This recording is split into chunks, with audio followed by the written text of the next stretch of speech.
shout out to Hoop Jargon, man. I'm gonna add you to the crew, man. This crew called Hoop Jargon. They've been getting at it, man. They the ones that's gonna grill you, man, because they majority are all Houston people. So that's shout out to Hoop Jargon. Shout out to Hoop Jargon.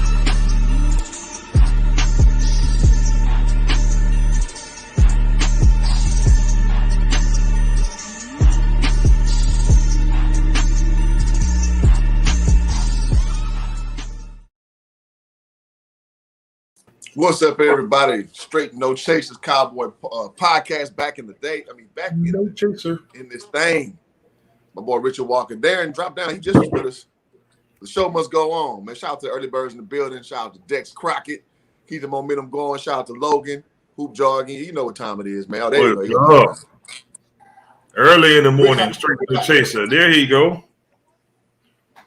Let's go. Let's go. What's happening? How y'all boys feeling, man? Feeling good. 4-1 looking good. Man.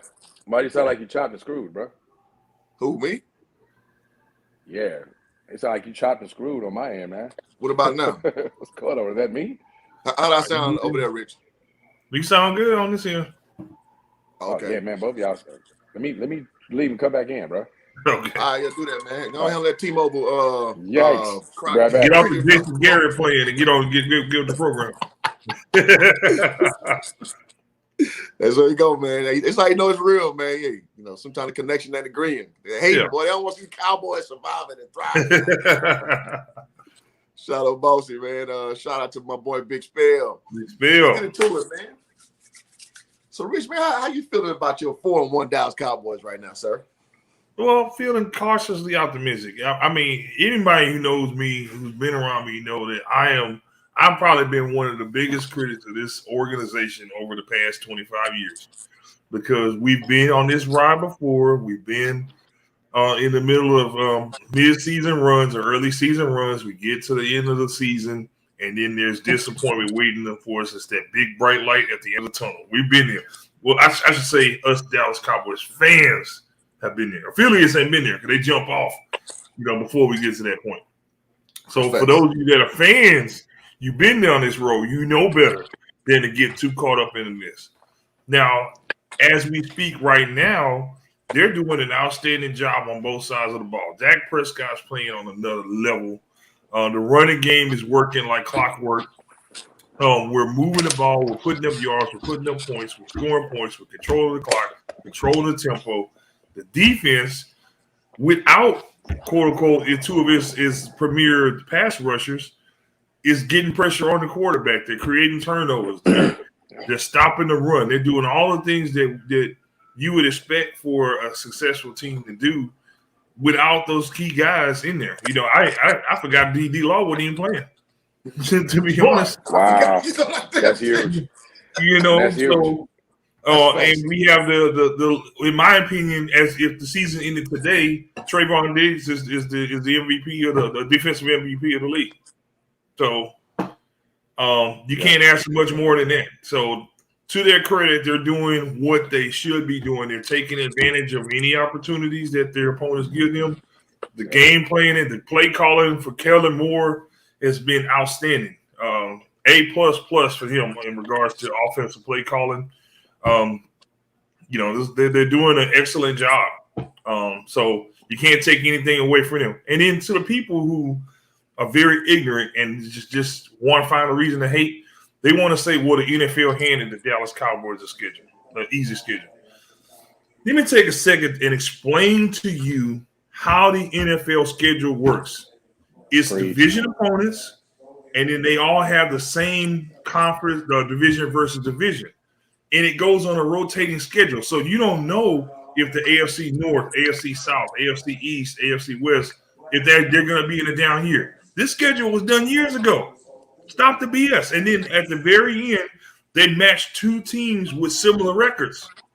So how can you say they were handed an easy schedule? This schedule was done a long time ago. This schedule was done a year of the rest. I can tell you it's going to be in 2025, 2027. We know who the opponents are. They just pick the dates when they get to the year. So y'all stop that foolishness, man. Act like y'all know some football.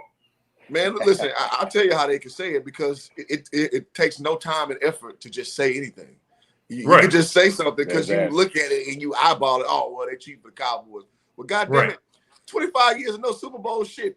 They need to be cheating better than what they've been cheating because the way they've been cheating ain't been working. Goddamn. They've been cheating very well if you ain't got a Super Bowl in 25 years. That part. Jerry Jones, who allegedly got the referees in his pocket, clearly they ain't That's deep a enough very to lazy argument, that people like to make when they don't have facts to support the fact that they can't deal with the fact that the team is playing well right now. Right. There you go.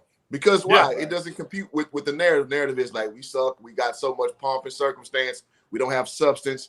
That's the easy company line. That's the Stephen A. Smith model, as it were. You take the field against the Cowboys and you look like a genius every year. I mean, you know how it goes, man. Right. Yeah. Yep. Mr. Albert says y'all got a home game. I believe we all playing at home, right? No. Yes. No, we playing at home. No, I'm sorry. They are on the road today.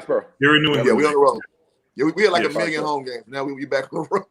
Right. Yeah, well, that was huge, man, because they started out with 2 on the road, split those, should have won both.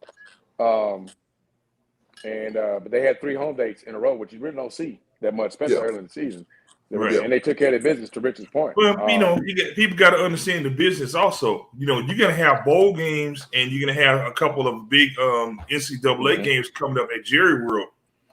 So they moved those dates. It takes a day to prepare a stadium. So they had to move some dates around. That's why they're getting the early dates out the way so that towards the end of the year they can have the stadium available for NCAA. Right. And I noticed that too. It's very uncharacteristic. We got this many early games. Usually, it's the opposite of where I did notice that. So, which I mean, it's no problem with me. I'm gonna move my schedule around and watch my boys. But I did notice that. Yes, and in the high school championship game is there also. I forgot to mention. Yep. That's coming down the pipeline with November. Yep. They're early. Okay. Well, fellas, Rich, great intro, giving kind of a synopsis of where we are as a team as far as what we are. And I want to recap, and then I want to talk about what D. Brown. I want to talk about pre-show about the beef, man. But we're going to start off with the recap, man. Thoughts, concerns, what we think about the Giants game. We mollywopped them MFers. I told y'all we going 40 burger. Yes, you did. I told y'all we going 40 burger. Yes, you did. I mean, big time, man. Go ahead, Darren, since you ain't talking. I'll jump, man. Man, I'm still encouraged by the fact that, and the 3 of us have seen enough football to know, and we've seen enough football here to know with Dallas, is that when you don't play your best football and can beat a team like that, when you look at the lineup, look at the matchups, they shouldn't match up with you, what have you, and you give teams like that opportunities. Teams that the Dallas teams specifically in the past, it's like, okay, here we go. And, you're playing it close to the vest and you're struggling with a team that you should beat. We've seen a ton of that in Dallas Cowboy football for the last decade. More times than we should. This team has not played its best football and they are straight stomping teams. I think this was one of the better efforts in choking the team out. Now, they did get some help, of course, with, the Giants were beset by just injury after injury, which was really crazy to see. They already came in kind of hamstrung, and then they lose Saquon, third play of the game, something like that. They lose a quarterback. They lose some other guys. Guys start getting mad, throwing punches. But I just think the consistency of how these guys are performing, and they still haven't played their best ball yet. And they're becoming or have become a dominant offensive football team, and that defensive identity is starting to mold and form itself week after week. And to Richard's point in the intro, they still don't have all those guys back on that side of the ball too. I mean, like cornerstone guys that you're counting on. So, man, I'm as it builds, man, I'm really liking what I'm seeing. This culture thing, I like how the whole team gets excited when anybody makes a play. Yeah. There's a lot of support. There's a real good vibe with this joint. And again, I'm encouraged by the fact that this team is doing what they're doing, and they haven't come close to playing their best ball yet. Peaking late, which was something that we are not used to. Right. We're not used to in recent history.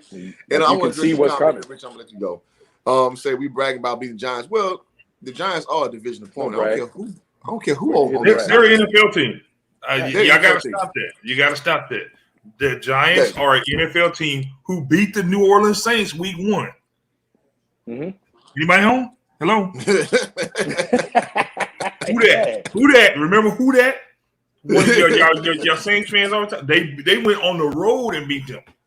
So I love the convenience of that argument. Any given Sunday, you have a group of 53 professional football players in pairs, in gears, that are capable of beating another 53 grown men who are professionals in pairs, in gear. So you got to stop that. You got to stop that. Even the Texans won a game, for crying out loud. You have to beat every opponent. I don't care how you slice it.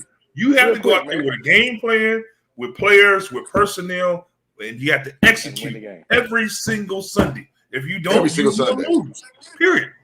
It's not like it's two different levels of talent. It's not like it's Boise State versus the Cowboys. Now, you should have been in that game because it's a completely different level of talent. But to be honest, the difference between an all-pro player and a dude on the practice squad is like this. That guy has something in him, that he's able to execute them. He's able to, get plays. He's probably got better coaching, better scenarios, better systems. Mm-hmm. That's the difference between those two guys. The dude that's on the practice squad was probably All-American in some conference somewhere. So please, let's realign our thought process and let's get back to talking football, not foosball. Right. I don't know. Let's think about a guy like Everson Walls, man, who undrafted, came out of Grambling, came out there and just was a dynamic talent with very raw. Sometimes you can have a guy like that, man. Like so, you can't just think if the wrong team drafted Jerry Rice. He came from an HBCU. What if he wasn't drafted by the 49ers? You never know. Yep. He might have been the guy that got cut before he hit the 53-man roster. So again, these guys are all at the same level. So all things being consistent, the guys who deliver are the ones who win. Period. Hey. And I meant to mention this last week. The brother, I think his name was Marvin Lewis. He was like a kickoff returner for the Saints, like in early 2000s. He used to drive like beer trucks. The beer man, yeah, that's right. Yeah, I remember that guy. Oh yeah, he drove a beer truck. He turned to be a formidable asset to the Saints. Being a returner. Like bro, these when you on a roster, he used to deliver beer to the stadium that he wound up playing in. Right. Yeah, ain't that some shit? That's correct. Come on. That's correct. Don't let me start church here on Sunday. Right. Come on, y'all. I want to extend the point that Richard made about being a pro, and I love the convenience of the argument. When you got cats on here, y'all brag about beating the Giants when you know damn well that you would come on here and roast the shot of Cowboys if they lost. Thanks. Like you expected Dallas to win. It's like get the hell out of this. When Dallas lost to the Jets, how long did that roasting last? I mean, we were 4 or 5 weeks past that game, and they still go back, man, y'all lost to the winners Jets. So, come on with that. It's real convenient when a team goes out there and takes care of its business. Like, y'all brag about being a team you should be. But you know damn well you couldn't have logged on fast enough if they lost. Mm-hmm. You know what I'm saying? It's like, get the hell out of here with that shit, man. Come on. They all pros, like Richard said. They line up. They all pros. They're not playing, it ain't like the old school varsity versus the B team type shit. These are all professionals. They all professionals. So, man, I don't want to hear that. And there's no bragging. It's like, damn, we still on. You've heard me say week in, week out. I just said it today. They've not played their best ball. I still don't like the fact that they still kind of soft against the run up the middle. They're getting better. But in order for this team to do what the three of us and real Cowboy fans, not associates, want to happen, they have to defend the run better than they have in the first season. They have to, because really good teams, because that's going to take away from what Dallas does best, which is control the clock offensively. If the defense can't get off the field by giving up first downs and not controlling the run game better than what they have been, then it's going to end in a really disappointing deal. So, again, keep it in the buck. They've got to tighten up. That's an excellent point that you made, because people always seem to forget there's two halves to the season. There's this half of the season, and as Mother Nature kicks in, we're going to have games on the road. It's going to be cold. It's going to be windy. You can't spin the football in 30-degree weather with the wind blowing sideways. You got to be able to not only run the football, you got to stop them from running the football. Stop them running. And that's why you see it every year. Towards the end of the year, the scores are like 14-17, 10-7. on those games where it's towards the end of the year, you're playing in the elements, you're outdoors, and they backloaded the Cowboys schedule. So those people who say that the Cowboys got a quote unquote easy schedule, you might want to take a look at it. Just look at the last five games or so. So this is like the last 5 games. The Cardinals is the last game, which right now they're undefeated. They got the Eagles on the road, the Washington football team on the day after Christmas, which that's a division game. That's always a tough game. They go to New York and play in the cold, and then before that they go play in Washington on the road, and they have the Saints on the road before that. So how can you use the easy schedule argument just hearing those games? Yeah. And I want to say this do better, man. And I got to do the YouTube stuff in the middle of this. You know what I'm saying? We got to get these likes up, y'all. So I see we got about 7 likes. If y'all have not liked the stream, do so already. I see y'all coming in. The podcast is building, man. Y'all feeling the content. Type in, man. Type in. Hit that like. Hit that like button, man. It helps the algorithm. It helps us reach more people. And I just want to say that as we go forward. And I do want to say this before we switch gears, that all this, it's funny how when we get to beat our chest, it's a problem. All that shit with Dalton, DiNucci, Gilbert. Nobody had no sympathy for your boys getting mollywopped out there. Nah. That ain't going, bro. Yeah. That ain't going. You're going to have to deal with it. We gonna beat our chest. And the UPS man playing left tackle. You know what I'm saying? Come on. You know what I'm saying? Come on, what we talking Eric, about? the Amazon driver, playing right tackle. You know what I'm saying? Right. What we talking about? No sympathy. I don't want to hear that shit. Right. It may not be a whole bunch of chest beating, but we're going to let you know we beat you, and we're going to keep it moving. Keep it pressing, man. Keep it pressing. What we talking about? But thank y'all. Hit the like button. All right, so let's so we recap. We talk about where we at. And Darren, you had a passionate thing you want to talk about the beef. The boy wonder. Yes, sir. So what you got to say about the OC, man? Man, so here locally in the media, man, we both touched on it. All 3 of us have. The Cowboys offensively have just been a joy to watch. To watch the beef, we've talked about how Dak Prescott has evolved, obviously, his play on the field. I got a real interesting stat I want to bring up on the show about him in a bit as it ties into the beef. But, I want to touch on specifically the beef because there's been a lot of attention paid to in the local media here about the rising star that is Keller Moore. If those of you who are new to the channel or don't know what the hell I'm talking about, I reference him as the Beaver. He reminds me of the old TV show character Leave It to Beaver. He's got the young, innocent-looking face and whatnot. If you do it side by side, it's an eerie likeness. So I reference him as the Beaver. That said, man, he was kind of an unknown commodity. Certainly as an offensive coordinator and a play caller. No. He wasn't kind of. He was way out of left field selection. That's facts. That's facts. Complete hair scratcher. Right. Yeah. And to keep it a band, I think the 3 of us all did that. Scratched our head like, what the hell is Dallas doing? I mean, you go out because y'all 2 know I hated Scott Linehan. You did. Hated Scott Linehan. But then it was like, man, we going from this cat to a guy who I could stomach him being a quarterback coach, but the offensive coordinator to put an offense together, to put a system together that would be productive. Right. I mean, so now you start talking about the Kyle Shanahans, you start talking about the Sean Paytons. I mean, the play callers. I mean, guys who have systems that are noted and respected and revered in the league. And here we are 3 years later after him getting that position, and he's probably going to end the year as one of the top 2 or 3 names in when the coaching vacancies that come around every year. Keller Moore is going to be at the top of that list. He's going to be a head coach next year. It's been really interesting because they've there's that. It's been really interesting to hear the attention paid to not only his profile rising and see like what he's done. I love his I like to see where like signatures. I love his difference already from Scott Linehan and his commitment to the run game because he as a college quarterback, a prolific college quarterback at that. I mean, he slung the ball around the yard. My fear when he got the job is that it was going to be Scott Linehan 2.0.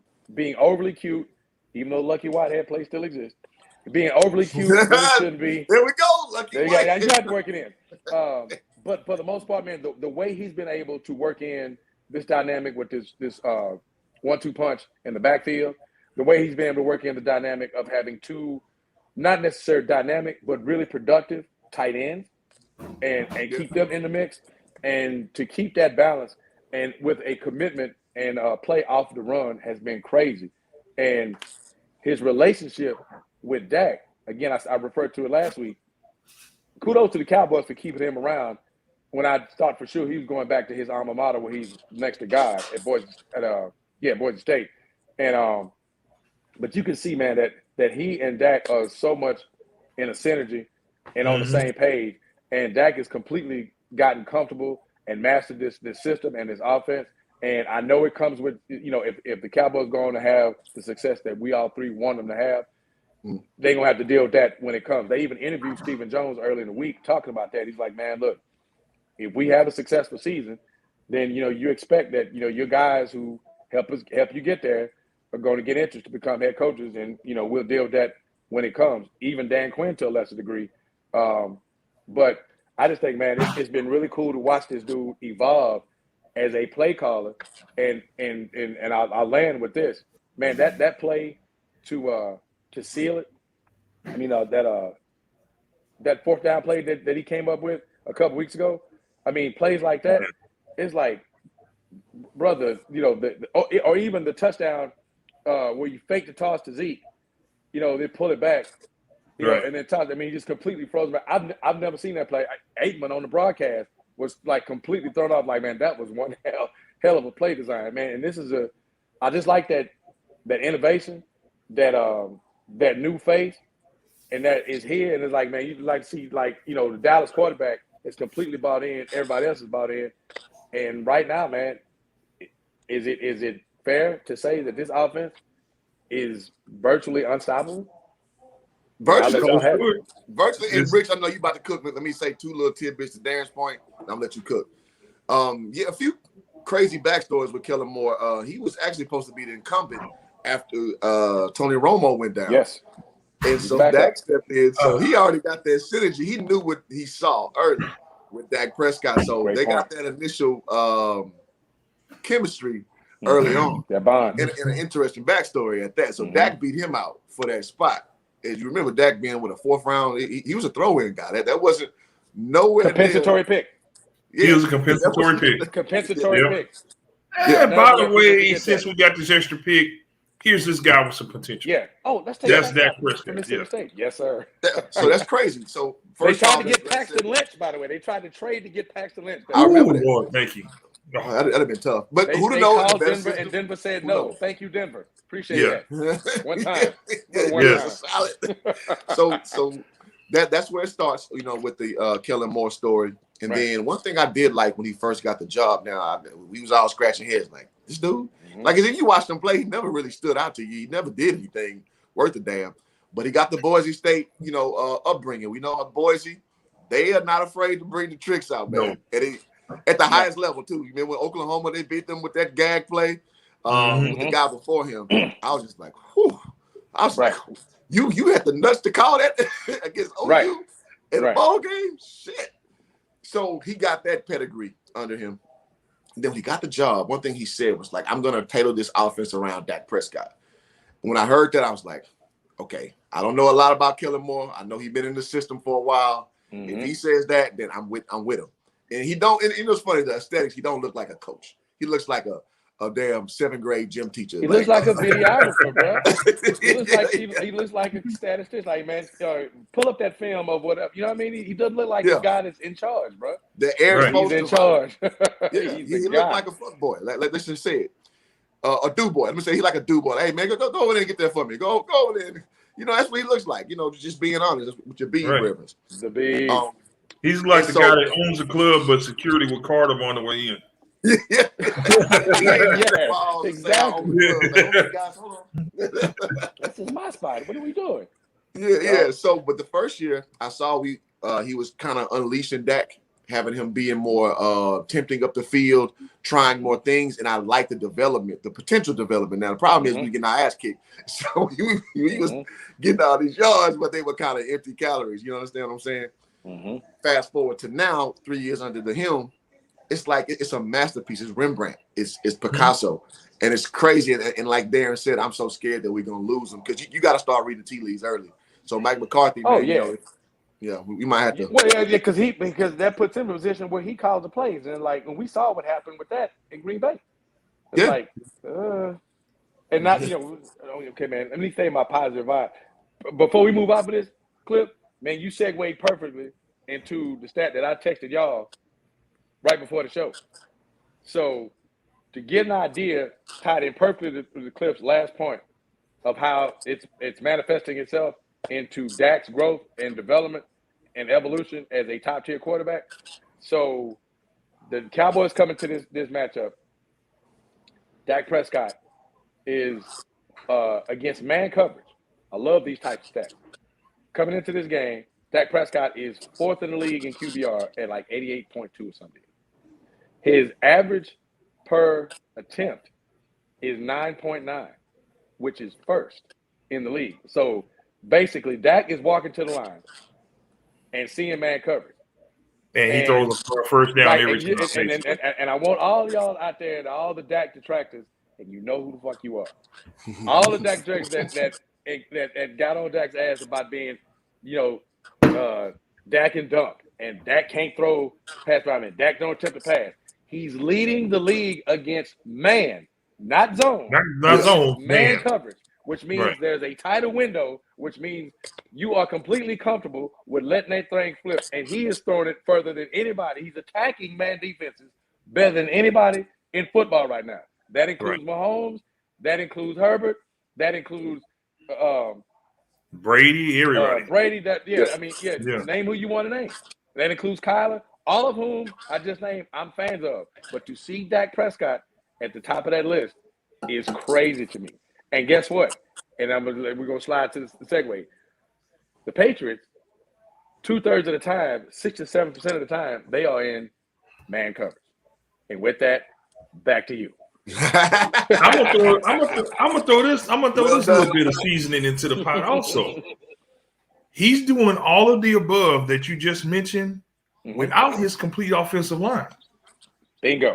You have an all-pro right tackle, and yes, he's a dumbass, and he tried to bribe the urine tester and all this other foolishness. You have him out on suspension. You have injuries on the line. You had Tyron Smith today. He's on the injury list with a neck problem. He's going to play. You have, a brand new center. You lost the all-pro. You lost a Hall of Fame center. Indeed. And he's gone now. You got a rookie who's a developmental guy as your center. You have Connor McGovern, who's Connor McGovern. And you put Richard Steele, your swing tackle, over on the right side. So you're doing all this with patchwork, with a hodgepodge offensive line. You know I was gonna say something about the Hog.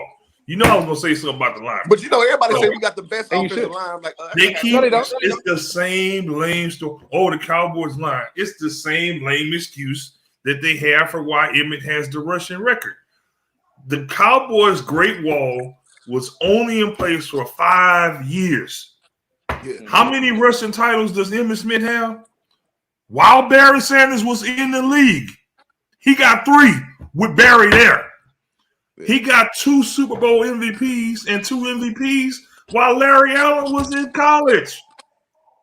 Y'all got to do better, man. Come on, let's go.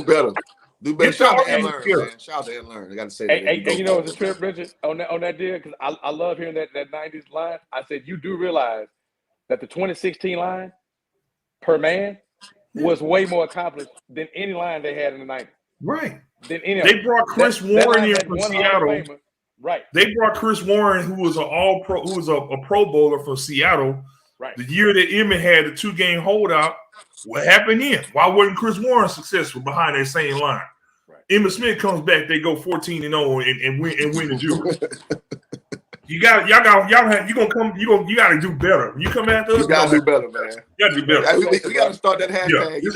It's straight no chaser around here. No chaser, bro. Ain't no cut here, man. Ain't no chaser. Got to do better. Room temperature, no ice. Neat. Nice and neat. No splash or nothing. It's gonna be straight. Hey man, and while we stopping, man, and y'all like the stream, y'all subscribe to the channel if y'all not going, man. Again, this is Richard Walker. He's done many sports reportings. Like he's a member of the Matter of fact, since we got a more captive audience, the numbers went up. Tell them what you've done, Rich, that your opinion means something. Yeah, well, I mean, I'm a writer of the I like the hashtag got to do better. I'm a member of the Football Writers Association. So I'm actually on a panel for NCAA. Every year we're on a rotating basis. So I'm voting for one of the awards. I don't know what I'm going to be voting for this year or last year. I voted for the Lombardi Award, voted for the Ray Guy Award, voted for the Benaric Award, even voted for the Hall of Fame one year. So that's on a 5-year rotating basis. So next year I'll be eligible again to be on the voting panel for the Hall of Fame for college football. So nice. Work for SB Nation, Sports Illustrated. Of course, we got our own platform. You know, we join at the hip with Hoop Jargon. So, you know, where we go, Hoop Jargon go. Hey, man, it's this guy who got me into the media game, man, covering the Texans, covering the Rockets, man. So, hey, Rich know what he's speaking about. So when he drops some gems on you, this ain't just some old bald dude talking, man. This man know what he's speaking like about. Me. We all that, okay. I'm the old bald dude, but I know what the hell I'm talking about. No, B. Brown, again, this is somebody I respect so much. You know, being a Cowboys enthusiast who's always been seen in the group, Hoop Jargon, the group, as the OG, as the guy more knowledgeable than most. And so that's why I got this panel together. I don't have just anybody who haven't been there, who haven't done it. I mean, you know, I had the honor of actually, you know, having to go, you know, to the regional combine and participate. Yeah, I wasn't good enough to make team, but I mean, to even be able to participate, you know, to me that's an accomplishment. And you know, being around the game, there's certain things that you just can't get by not being there. You can sit around and talk about it all day, but when you're around it, you pick up so many things. When you're around the pros, when you're around the people who work on the inside that share stories with you, and you see things and you observe things. A lot of it I'm not going to repeat, but you know, that's how you pick up true knowledge of the game. It's actually absolutely. Shout out to Minnie Davis, man, new subscriber to the channel, man. I really appreciate you rocking. Minnie been going hard with us the whole show. So. I love it, man. Yes, appreciate doing our thing, man. Yeah, tell your people about it. Tell them to tap in. Yes, absolutely, absolutely. Okay, so go and keep rocking, man. I know we kind of sideball, but I want to put some respect on my panelists' names. Goddamn it! I love it, bro. I love it. But man, just to put a bow on that Keller Moore conversation, man, it's gonna be really fun to watch how this thing progresses. To Rich's point, when they get guys back, I'm hopeful that despite his idiocy, that Lyle Collins can come in and do what he's capable of doing, because that's only going to you know, strengthen and fortify, you know, what this thing is. I think it'll help a lot in the pass game, in the pass protection, because you know the Cowboys are obviously mashing in the run game. And that's a credit to Keller Moore realizing that this group is not particularly good at all in pass protection. They are barely decent. You know, Dak has done a much better job of getting that ball out of his hands. He's like in the top 3 or 4.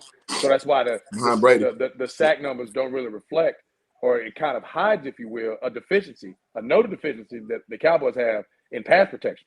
All the measurables, the pro football focus folks, it ain't good in Dallas as far as pass protection. They're really good running the football. They suck when it's get down to it. They suck in pass protection, but they got a quarterback who understands this offense as good as he does, knows where his checks are, knows where his guys are going to be, and he's getting the ball out of his hands.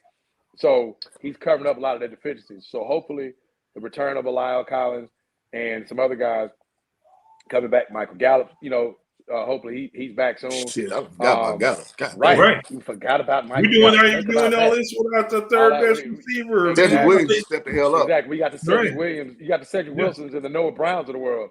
Just step right in. But these the are grunt guys also really made the team. Right. Going to the continuity and the program that the Beeve has put out there. So now you got some continuity going, and all that's coming. And I'm gonna flip it to Rich, either you or you, Cliff, on what Dan Quinn is building, because the Beeve has been here. You've got guys that have been plugged into that system, and it shows. That was a known entity. It's like these guys were healthy; they were gonna cook. I like to see what both of y'all go off on. Man, what is Dan Quinn building on the defensive side of the ball? And he's missing pieces too. Shit, Seattle again. He changed the culture.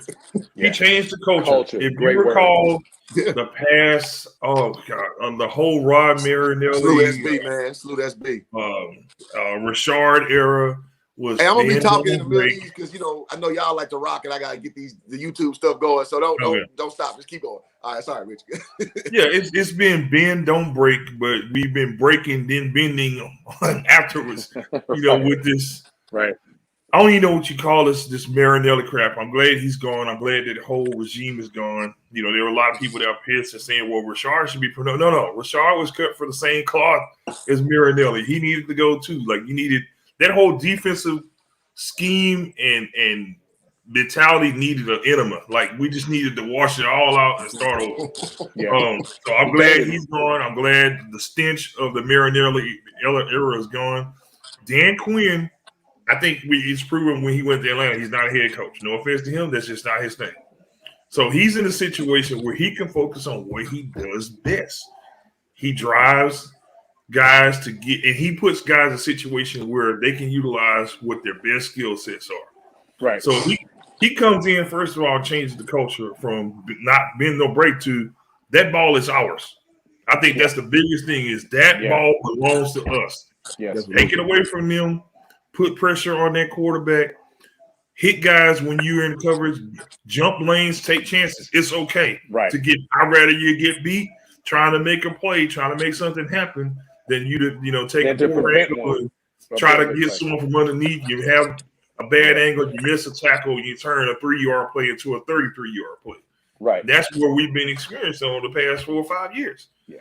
Is that ever since Wade left? This is what we've been experiencing. So we finally got a coach. A defensive coach who has that takeaway mentality. Take the ball away. Take opportunities away. Take passing. Tighten up. Tighten up the pressure on quarterback. Take the edge away. These are the things that he's brought to the game for the Cowboys, and this is what's also showing in. These takeaways makes the offense even better because now they got more opportunities to keep.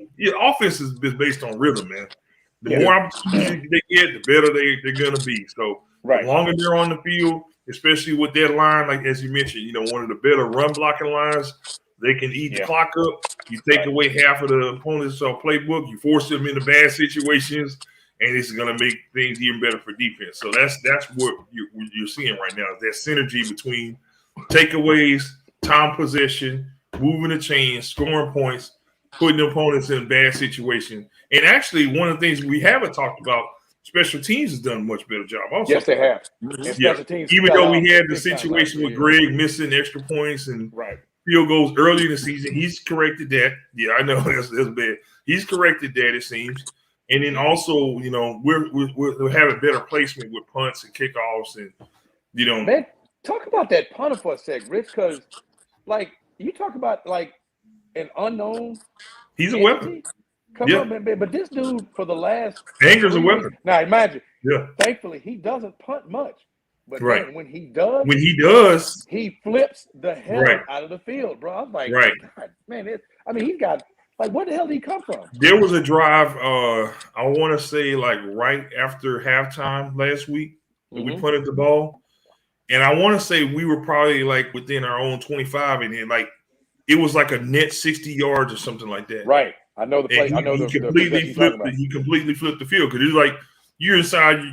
That part of your field. You figure they're gonna have a short field when they come out on offense, but he, like you said, he flips the field, and that's a weapon also. Right. Absolutely. That's a great call on special teams, man. Because coverage the last couple of years has been god awful. We still hadn't really had a return guy worth a damn since Dwayne Harris left. Right. So Lucky Whitehead with us. Yeah. For those of you that are new to the y'all put no speck of my boy name. Lucky Whitehead reference has to come into play. It has to. We have about 3 a show, man. Lucky on the Lucky Whitehead reference. It is the inside of the insides, but it's accurate. Oh man, that's funny. But yeah, Rich, I love your that assessment of that defense, man, because they are becoming, and the thing and even to your earlier point, Cliff, they are becoming a unit. And I personally am liking what I'm seeing. Like Rich said, the Quinn has changed the culture. They've gone from a try not to get beat mentality and culture to we're taking that. We're attacking you. You know, we're taking more chances. You know, it's not being opportunistic. We're creating those opportunities. We're forcing the action. We haven't seen that, like you said, and accurately, since Wade left. I also like your call on Dan Quinn being in his lane and coordinated defense. You know, North Turner was like that. North Turner can coordinate offense, not a head coach. Wade Phillips. Horrible head coach. Probably Hall of Fame defensive coordinator. Probably one of 2 or 3 best horrible head coach coordinators that I've ever seen. I mean, you know, and I would, my nickname for him was Papa. Papa can call defenses like few I've ever seen. Now, can he be a head coach? Absolutely not. Absolutely not. So I think this is Quinn's lane. Is manifesting itself. He's getting pieces, and this is, for me, this is my hope, as that unit contributes overall to what the Cowboys hopefully do what we want them to do. Particularly, like you said, Rich, when you get later in the season, and then, you know, weather and elements and everything else, and even attrition, if you will, kind of play a factor. If this defense evolves to the unit that they are becoming, and because they're not a dominant defense, let's keep that a buck. Yeah, but they're not dominant. Like I said, they don't. Any team that gives up gashes like they do in the run can't be in that discussion. We're not doing that. We're not overhyping them to be up there. But, you know, they're so far from what they were last year, which was an absolute slop fest, and they are becoming a defense. So hopefully by the time December gets here, now the defense has as much attitude and as much effectiveness in stopping the run game as they have been in attacking the balls in the air through the first 5 or 6 weeks of this season. If they become that and complement that offense that runs out there, that can ground and pound you for 98-yard drive, they can quick strike you if need be from the middle of the field. And like I said, in hoop jargon, right after the Tampa loss, you know, the hell with moral victories, but I like a lot of what I was like, shit, I don't care what you say. That's a moral victory. I don't care what you say. And Dallas, and Dallas, you ain't gotta like it.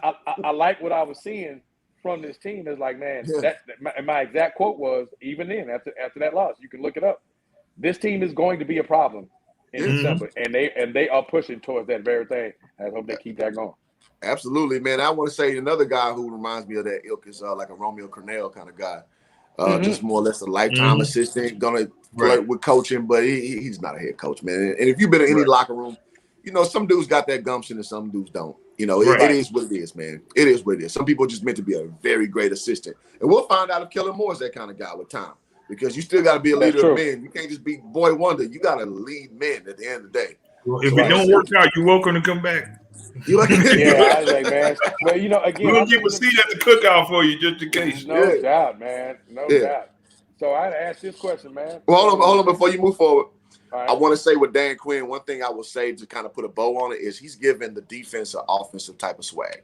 He's giving our defense a sense of, like, I control this game. Good call. Yes. You know what I'm saying? Great call. When the last time can we say that about a Cowboys defense? It's been a damn long time. There was a flash of that in 18.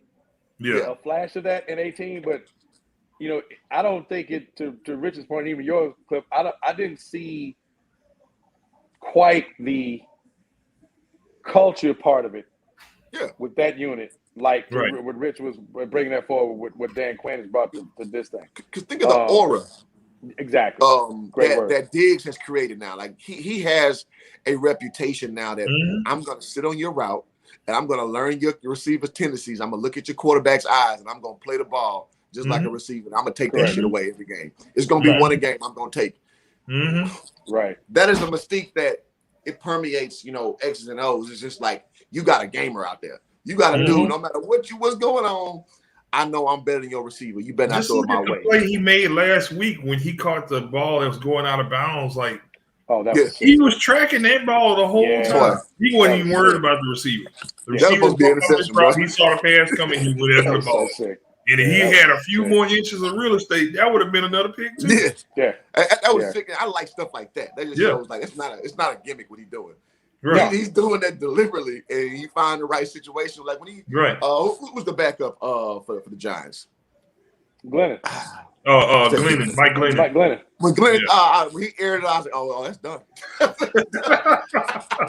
Well, yeah, man, but because now when the ball's in the air, and this is something we damn sure hadn't seen from a Cowboys or expected from the Cowboys secondary. Now when the ball's in the air, man, you looking to see like if he's throwing the dig, and you like, okay, get that.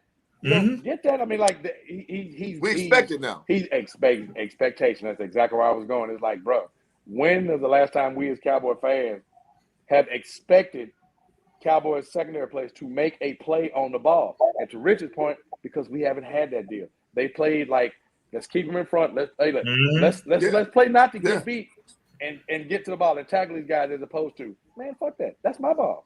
Right. Well, like you tried that. Give me that. And if I get beat trying to get the ball, I'm gonna get beat trying to get the ball. I love it, man. Thanks. I love it. To your point, when dudes usually go deep, I'm like, oh shit, what the hell the quarterback see? Like, is he behind the safety? Is Jeff Heath or Barry Church chasing this motherfucker with the ball in the air? That was the expectation. It's like, oh shit. Is he beat? Is he beat? And now it's like, man, get that. Get the ball. Right. So, yeah, that's good shit, man. I love this. We can move forward. I just want to say it, though, because our defense has an identity, and it is reminiscent of most how guys have offensively. You know, we look like that Miami culture a few years ago when they started the chain thing, not so much right now. But, it's like, pride to play the defensive side of the ball. Like, oh, shit, it's our turn. Let's go. We about to get this shit back. Yep. Instead, just, let's hold them to – let's see if we can get a field goal out of them. Let's not get too many touchdowns gave up today. And you can see it. I have a Patriot question for both of you. Go for it. So we know Bill Belichick. Cowboys have not beaten the Bill Belichick Patriots since Bill Belichick's been there, 20 years. We know Belichick, among the many things he's legendary or known for, positively that is taking away a team's strength. Again, we just alluded to one of the better defensive, minds in football. He's one of them. So with the balance in the attack that Dallas is bringing to Foxborough today, what does Belichick look to take away most? Is he focused on the run because it affects possession, or where do you think New England tries to best, or more specifically Belichick tries to attack this Dallas defense today to hope to try to steal one and get a win? I don't know if they had the personnel to stop the run, and I think he knows that too, because as you mentioned before, the offensive line is like their run blocking is on another level right now. So you can try to take that away if you want to, but then there's that number 4 guy back there who's going to cause you some problems if you take that. If you focus on putting 7 or 8 guys or 9 guys in the box, you probably don't want to do that with that number 4 guy back there. So I think kind of links to that stat. Right. They're playing man coverage 60, according to that stat, 67% of the time. Yes. So it looks like they're doing. And you're playing man without Stephon Gilmore, who's gone now. Right. One of the guys that you can put on the island and not worry about. So he's going. So I think that they'll probably focus more on the short passing game. You'll probably have, linebackers focus really on trying to, cover the middle of the field, because I know that, especially early on in the game, we use our tight ends a bit. We kind of attack the middle of the field a little bit, kind of cause the defense to drop their safeties down, focus a little bit, and then you have the one-on-ones on the outside, or you run to the edge. So I expect to see them, do some game planning around that. They'll try, the disguise coverages, and Belichick's a wizard at that. I give him credit. Yeah, no doubt. That's my. He will present a formation to you before the snap, and when that ball is snapped, it's something completely different. So he's going to try to confuse Dak and disguise coverages, and as long as they, again, I go back to this, as long as the Cowboys go out there and execute their game plan, do what they're scripted to do, and we don't have the boneheaded mistakes. We don't have the guys trying to do more than they should, trying to reach out and get extra yards and fumble, or try to do something spectacular, and somebody cuts off their route and picks a pass off or something like that. As long as that doesn't happen, there's no reason they shouldn't win today. Yep, I'm with that. What you think, man? And I know that Belichick, man, he's Machiavellian, man. He's maniacal. I think that, taking the runaway, that's the obvious thing that he's going to attempt to do. But I think, Rich, you was on the goal talking about taking away our tight end safety valve system we got on third down. So I think he's going to disguise, like you say, and focusing on that because teams, if we're going to be keeping the beam, been letting us make it right there. And that's been the difference between how good we are now and former bad teams where we couldn't get that separation at tight end, and those are in the drives. And those lead to you controlling football games. Right. So that's a fact. those, I think Bill is going to focus on that from a subliminal level to take those opportunities away because that's how you can start, stymie our drives, and that's how you can turn this into a pedestrian version where we got to have Dak airing it out, which the stat came out earlier, 28-0 when we run more than pass, because that's how you beat us. You make us be more of a passing team than a running team. You take away our third down conversions. Right. So that's what I expect out of Belichick. Now, to Darren's point, does he have the personnel to do so? Probably not. He just got rid of Stephon Gilmore. Right. That takes away, protecting the outside. So I think it's one of those things better, easier said than done. But if I were to expect Bill to do something, I think he would key in on those third down conversions because that's what's been separating us from games where we probably could have lost or could have lost control of. So I look at him to neutralize that aspect of it. See, I agree with both of you. I just wanted to get y'all's point, but because you got to respect Belichick in his ability to come up with something to at least try to muck things up. I think they're a little undermanned personnel wise, but I love identities of Cowboys teams past. Where particularly when they were really strong in the run, where you knew coming in, it was like the Utah Jazz. You knew damn well they weren't run that screen and roll. And there was nothing to do about it. Nothing. You knew that screen and roll was coming. When you got up that morning, drove to the arena, put your uniform on, walked out and warm up, threw the ball up. They was gonna run that screen and roll 60 times a game, and you couldn't stop it. That's because that's the attitude part of football I've always loved. It's like, man, I'm gonna line up. We're gonna fire this ball. I'm gonna fire into you. I'm gonna move you here, even though you don't want to, and you know that this is coming. And more in football, if you remember the stat that I brought to the show last week, the dominance of Dallas running the football on first down and the ridiculous numbers they have. I didn't see the numbers after last week's game. I had to think it probably inched up a little bit. But remember, they came into that Giants game with like just under 500 yards rush on first down. On first down, at an average of right at 7 yards a carry on first down, which means that offense is looking at 2nd and 3, 2nd and 4. And that's where that gets real dangerous. It gets real funky for you. He gets real dangerous on 2nd and short. Because you got the beat, but it's complete bag. He can do whatever he wants with that personnel on 2nd and less than 5. 2nd and 3, 2nd and 4. You're at pretty much at Dallas's mercy. So I think the chess match inside the chess match, if you will, especially early on, is to try to get Dallas more in third and long. And really try to challenge Dallas on the ground on first down because they've been really dominant coming into this game on first down. So now if they can get Dallas to 2nd, like say 2nd and 7 or worse, then that gives New England a better chance to get Dallas's offense off the field. So that's going to be the extra dynamic in terms of the chess match between Bede and Belichick, is to see, like to Rich's point, how he's going to try to trick it up, to stymie Dallas on first down and get them into 2nd and longer situations than what they've been doing statistically coming into the game. But if Dallas is able to come out and just just obnoxiously go out there and run the football and get to those 2nd and shorts, like those 2nd and 3s and 2nd and 4s, it's going to be a problem. It's going to be a problem for England. It may be a problem for them. They're going to try to do what they can to slow the pace down because they better. They know that they don't have the firepower. They definitely don't have the firepower to match up with the Cowboys. Where's their concern offensively against Dallas' defense? Well, I mean, I don't think that they're gonna. I think he's gonna reel in Mac Jones a bit this week. He kind of let him go a little bit the past couple of weeks. I expect him to dial him back a bit this week, especially with the way that secondary has been playing. So, I expect more of the year. I call it the year 2 Brady offense. The old the old dink and dunk offense. Try to get him the third and short. Yeah.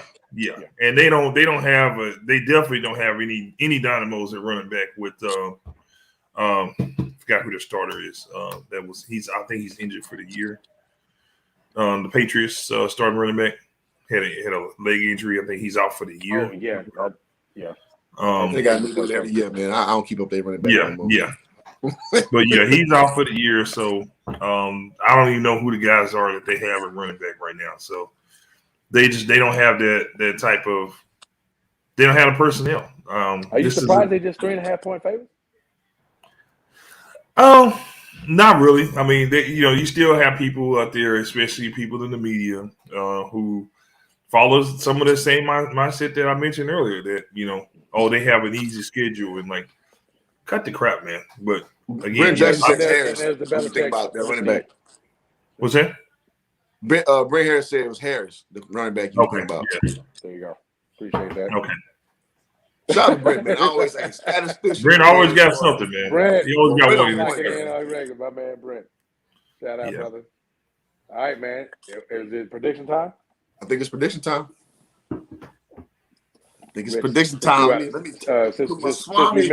Since we missed your legal presence last week, brothers, starts off, Rich.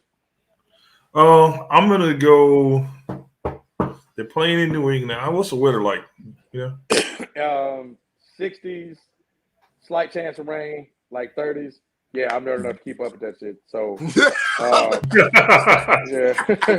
that's what we bring in here, straight notation, man. It's coming with all of it.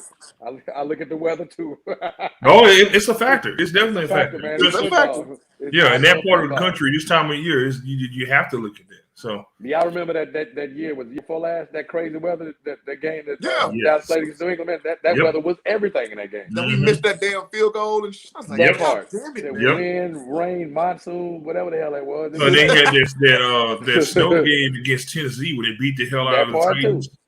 And I think that was like a late October, early November game too. Yeah, man. But they beat the living hell out of the Titans. Kind of a chance of rain, but like 30%. But overall, for this time of year, those conditions, fairly decent. Yeah, I'll give Coach Belichick his flowers a little bit. So I'll say 21-10 Cowboys. Good call. Okay, Cliff.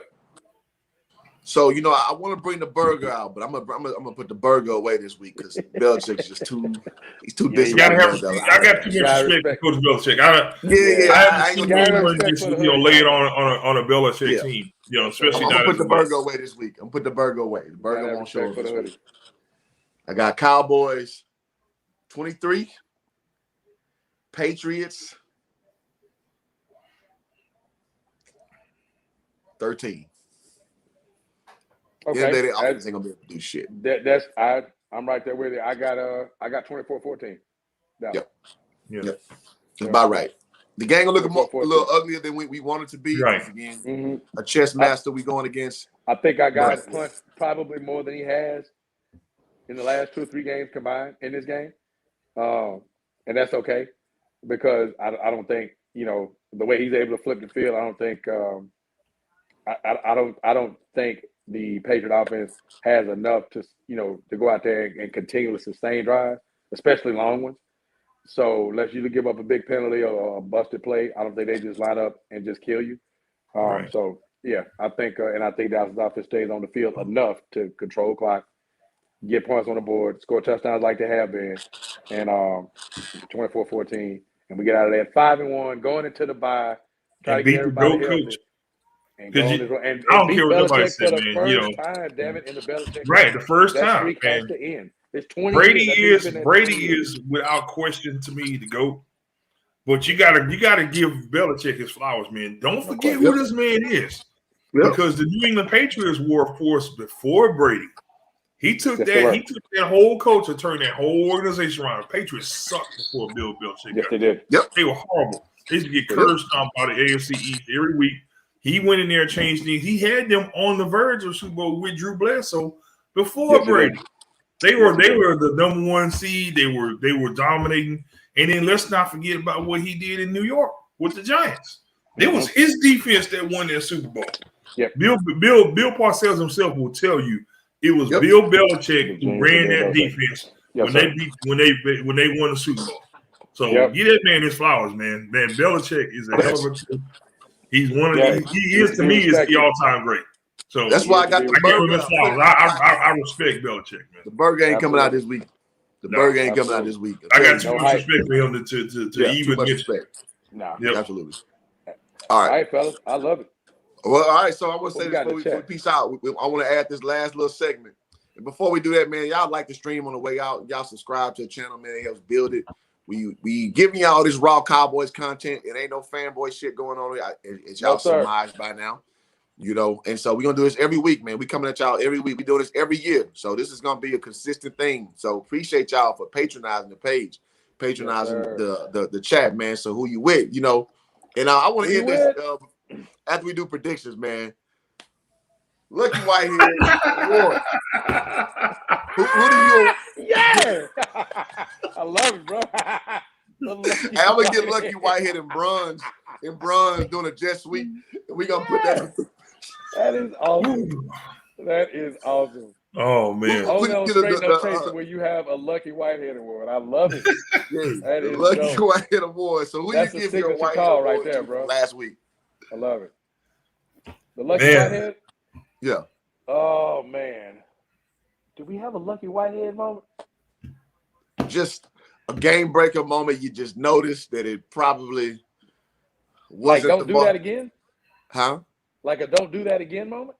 No, man, we not gonna slander that, man. Just you know, just a game breaker deal. Award. To me. Okay. If that's the energy, this is easy for me. It is because they were stumbling and bumbling, fumbling the snap at the 5-yard line, and then Dak had the tip and in the early pick and that whole deal. And it was like, oh, here we go. But the thing that changed it, that dime he dropped to CD, that's the candidate for me. The game turned right then, right there. That was the play. It was the big play. It got him going, and I was like, okay, here we go. And they didn't look back from that point forward. Yeah, it was the dime to CD, and that was because he wasn't exactly in the best rhythm before that play, and then he just he got the matchup, and he stuck his back foot in the ground and dropped a absolute dime to CD, and that was it. And if that's it, that's all. We were done. See you later. Bye. Lucky Whitehead Award. There you go. For me, it's going to be Cedric Wilson for two different reasons. Number one, there was a call on fourth down when they ran the jet sweep, and he picked up the first down. It was 4th and 2, I believe, something like that. Very Lucky Whitehead-ish. Yes, that was some Lucky Whitehead type shit right there. Nice. They ran the jet sweep, and he got the first down. And then there was the play where they dropped. He dropped back and passed to who was it that the 20-yard block? Yeah. Oh yeah. Yeah, and they caught everybody off guard. Even cameraman had to switch over. Like, You know what? I'll concede, Rich. That's a great call. Yeah. That play should get the award right there. That was the Lucky Whitehead. That was the Lucky Whitehead. Yeah. I'm gonna go on the bottom side of Lucky Whitehead and just dumb luck things. I'm gonna give Anthony Brown one for getting interception back. Oh, finally, the pick six. The house call from Anthony Brown. Yeah. That's I was like, what? Too, man. What are you doing with a football in your hand, sir? Right. With a pick six, no doubt. And broke up the ball. What are you doing with the ball in your hands? Right. So, nice Trayvon Diggs impersonation. Like, I got to make a play. I love Look at you making plays. You go, boy. Yeah. Good call. I know you can do it. That's good stuff. Yeah, I like both of y'all's better than mine, man. That's I like both of y'all. Yeah, both of y'all are much better candidates than mine. I can dig that. That's all right. We gonna see. I like this because now we gotta think about the Lucky Whitehead Award. Yeah, that's a good call. Yeah. I love this. Yeah. We taking notes during the game. That's a Lucky Whitehead going right there. I found a Lucky Whitehead with a goddamn this. I love it. Yeah, man. So shout out to everybody who tuned in, man. We're gonna have all our shows. Appreciate y'all. We're gonna have a lot of minutia, a lot of knowledge in the middle of them. 3 guys who are very well versed in Cowboy history. We're but we're not gonna give you fluff. We're not gonna give you bullshit. Nope. And I think y'all have surmised by now. We 5 weeks into the show, goddammit. We keeping it going. So Room thank temperature, y'all. no ice. Any parting words, gentlemen? Any Um, parting words? no, I just think that they come out with, execute. The word for today, execute. I like it. Execute. Man, my parting shot is, to Richard's point, execute. And my separate word would be healthy. Get out of this game Yes. healthy, because you're going into a bye week. You get a chance to get a lot of guys back to make this run. We get into that close to the halfway point in the meaningful part of the season.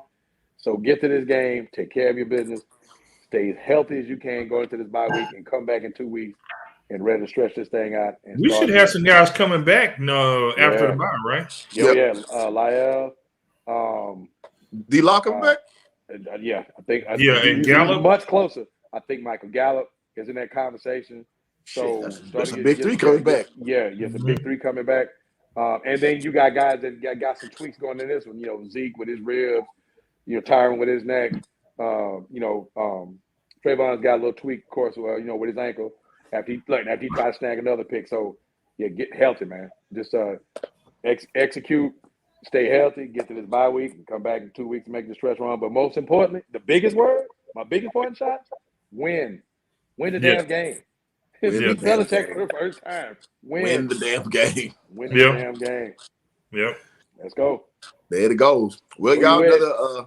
there you go, man. Who you with, goddammit? So another episode of Straight No Chaser Cowboys podcast.